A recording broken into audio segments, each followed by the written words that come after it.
Hi,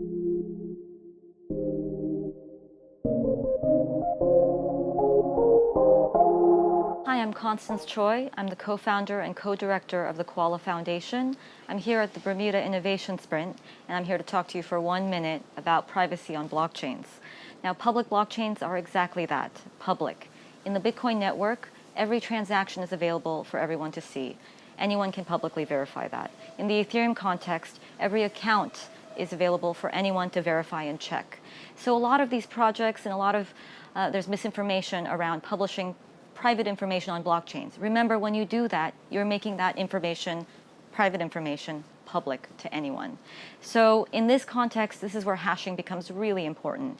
A hashing function allows you to take a particular input, like private data, that generates a unique string of numbers that is a unique identifier of that input. And any change in that input will return a different output. Now, this is a very powerful, magical thing that allows people to prove the veracity and the integrity of private information without actually sharing that private information itself. If you want more information, please go to koala.global.